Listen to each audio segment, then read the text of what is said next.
It's off and running. Come get some.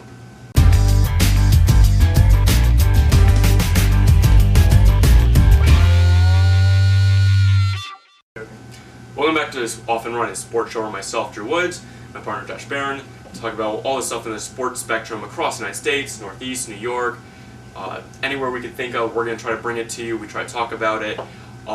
Before we go any further, make sure you follow me at Drew in the Woods. Josh, follow him at jbarron23. That's on Twitter, or leave comments below on our YouTube page. However, let's dive right into what's important this week. It's Wild Card Weekend. It's the NFL. We got 4 games this weekend. Josh, what do we have? Well, we'll start off with the AFC. Big game everyone's talking about is Pittsburgh at Denver. And, of course, the only reason people are talking about it is because Tim Tebow in his most ridiculous season that we've seen in a long time. For me, right from the beginning, I've never had faith in Tebow. I think he's an absolute player, he's a winner, this and that. He's not an NFL quarterback. Mm-hmm. And he's shown, once defenses adjust, that he's not going to win games, as in the last, he lose 4 in a row or whatever to end the season. So I'm going Pitt in this game just because you look at Tebow's numbers, they are god-awful, and that defense is not going to be able to hold up, especially when they're playing a good Pitt team on both offense and defense. This is my feeling on Tim Tebow, is that I wanted to watch him play games, whether he's going to be winning or losing, just to see how he developed as a whole. You've got people that are so anti-him for whatever reason, whether it's his religious views, whether it's style of play, whether it's luck, whatever it is, people are very anti-him. And you've got certain people on certain networks that just promote the bejesus out of him for just no reason. And I'm just a guy who I just want to see him continue to develop. I'm not in love with Tim Tebow. I'm just trying to judge it game by game. And I think when he went on that tear of winning 7 out of 8 games, I kind of felt like, you wanted to actually see him lose a game just to see how he bounced back from it, and he hasn't really bounced back yet. And now everybody's just going batshit crazy over the Steelers just going to absolutely wreck Tebow, hit him every play. I have to agree, though, with that sentiment that Pittsburgh's going to win this game. Denver just doesn't have any offensive firepower. You're going to look at what the Broncos need going forward. I think they need, besides just getting a receiver, they're going to need some sort of wingback. A guy who would be great, actually, on this team would be Reggie Bush, somebody to help them out, but they just don't have the firepower besides Tebow and McGahee trying to rush up the middle. And it's just a total mismatch when you talk about a Steeler defense that stops the run, and you talk about the only thing that Denver can do is run the ball. Yeah, and it's been shown the last couple of weeks, especially when you don't allow Tebow to have those fourth quarter drives when they're only down 10 or whatever, and he's trying to make a miracle. I mean, you keep this guy in bounds, and the Steelers are a great team against the rush. You keep them to those 2-3 yard gains, and you keep them in bounds in those late drives, there's really nothing Tebow can do, and there's nothing this Broncos offense can do. And I really don't expect this to be a high-scoring game. I don't expect the Steelers to go out and blow them out, by 30 points, but I expect the Steelers maybe put up 20, 25 points, and the Broncos to just do absolutely nothing. I wouldn't be surprised if you see another, 6 for 20 throwing performance from Tim Tebow. Yeah, if you're a Denver fan, you say, well, hopefully the equalizer would be that you were playing at home, but at the end of the day, I only see one result, and that's a Pittsburgh win. Yeah. Moving on, in the AFC, we'll stay right there. We'll talk about the Houston Texans and the Cincinnati Bengals. Yeah, well, this game, this is the tough one for me because I really don't like either one of these teams too much in the playoffs. I don't think either of them are going to go far. Whoever wins will end up losing the next week, in my opinion. But if I had to pick a team, I think Houston is the better team here.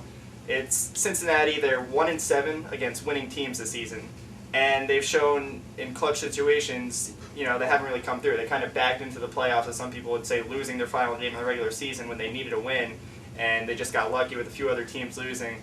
Andy Dalton's a good quarterback, but I think there's a lot more weapons on this Houston team, and their defense has just been fantastic this year. That's what's really put them over the top and got them into the playoffs. When I look at the 12 teams that are currently in the playoffs, I would have to rank, first of all, the Broncos are the worst team in the playoffs. But then you look at the Texans and the Bengals, I just don't rate either one of those teams particularly high at all. It's just, I could see the other 9 teams could all make Super Bowl runs. But the 3 we're talking about, they're just lacking in certain areas. I don't have any faith in either coach, Gary Kubiak, and I don't really have much faith in Marvin Lewis. Although I'll give credit to Marvin Lewis, he's done better than I certainly thought they were going to have this year.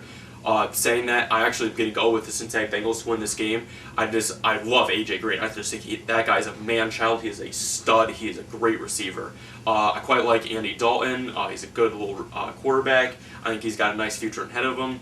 But more than anything else, for whatever reason, I like Cedric Benson to put in a Marshawn Lynch type performance that he had last year, and just to go have at least one rampant run where he just steamrolls 6 guys going into the end zone. For whatever reason, I can just see Benson going Lynch and just wrecking people along the way.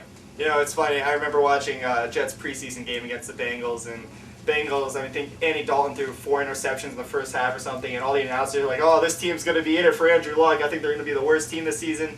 Here they are making the playoffs, but I think TJ Yates has shown he can come through in the clutch. He's had a game-winning drive against this Bengals team. Nice 2-minute drive. He's shown he can be a game manager who keeps his team in the lead with all his athletes, especially getting Andre Johnson back.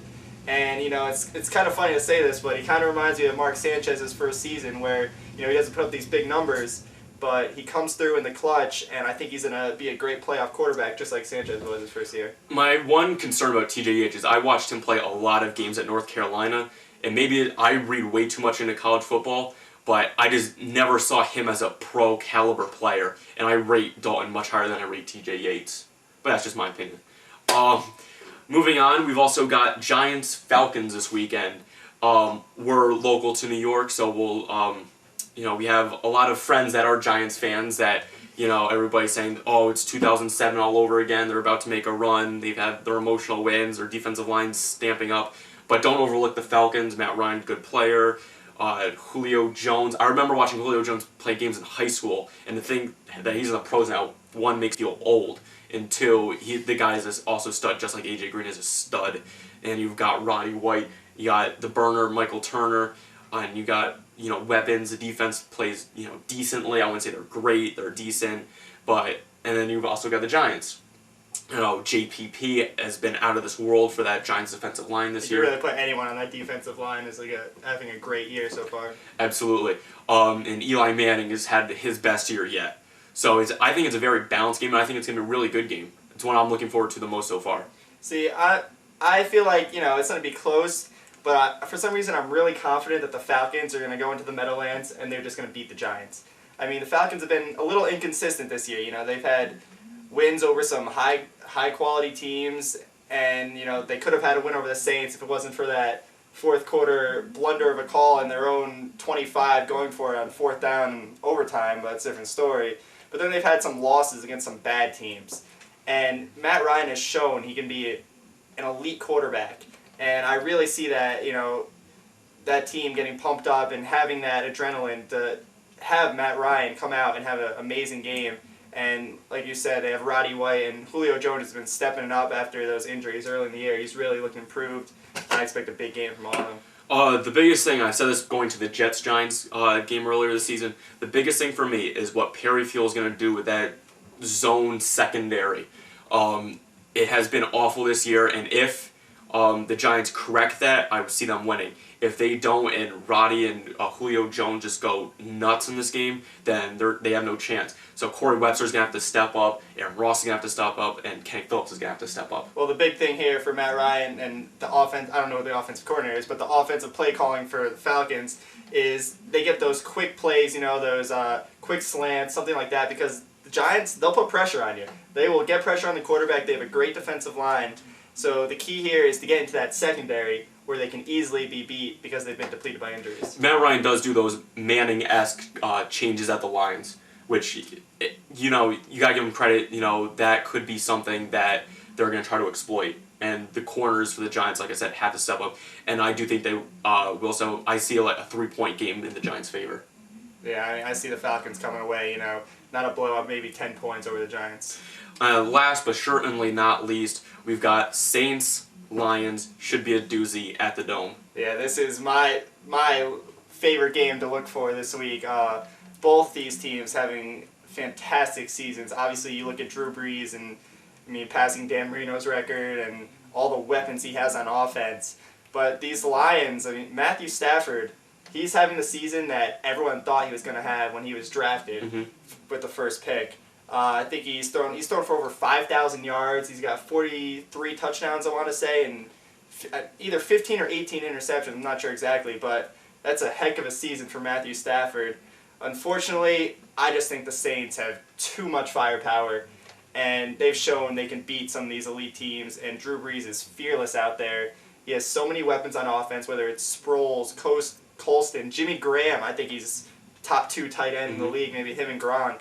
But they just have so many weapons, and Drew Brees has shown he is no fear. Absolutely. The thing with the Lions is they've made a great step up. This is our first playoff berth in 12 years, something like that. You know, they've been awful for the most of my lifetime, or sports lifetime anyways. One thing that I'm really look forward to... Sorry for my cell phone going off. I apologize for that.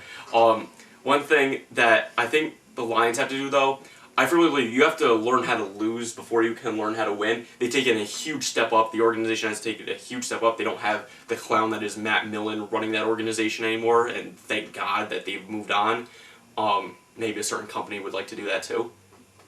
But I just think that in the Dome, the Saints just are going to have too much firepower. Last year, the Saints got knocked out because they had to go on the road to a wet and windy night in Seattle. Can the Detroit Lions go into the ridiculous noise bubble that is the Dome in New Orleans and knock them off? I just don't see it yet. But I do like the Lions going forward. As you said, Matthew Stafford, he absolutely won me over. It was a couple of years ago when he had his shoulder separated in that game against the Cleveland Browns, and he snapped it back in, came back to throw the game-winning touchdown with 2 seconds left. That won me over as far as I was concerned. So I do like them going forward. It's just I think the Saints just have too much. But Lions will be on the rise in future years. Yeah, that's the thing. I mean, the huge thing you said perfectly was it's at New Orleans. I feel like this is a game where if it was at Detroit, I might be picking Detroit for this. Fortunately, it's at New Orleans, and I'm going for the Saints, and I truly feel that the Saints are going to make a run to the Super Bowl at least. Like you said, this team has so much potential in the future. I feel like the Lions, this isn't a one and done for them. They have so many good young players, and they're only going to continue to get more, especially with this new front office. And I just feel they're making runs in the next couple of years, but this isn't their year. All right, that's our predictions on Wild Card Weekend in the NFL. Thanks for watching this video, and watch some of our other videos. We recently posted our best sports moments of 2011, so guys, make sure you watch that. Follow me at Drew in the Woods on Twitter. Follow Josh at jbaron23. This is off and running, and we'll talk to you guys again real soon. Peace.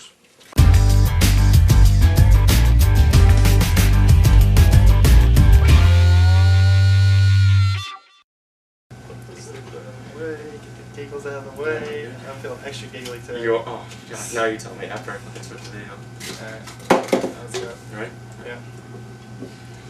It's off and running. Come get some. Do that again because I said and while you were saying it. Alright.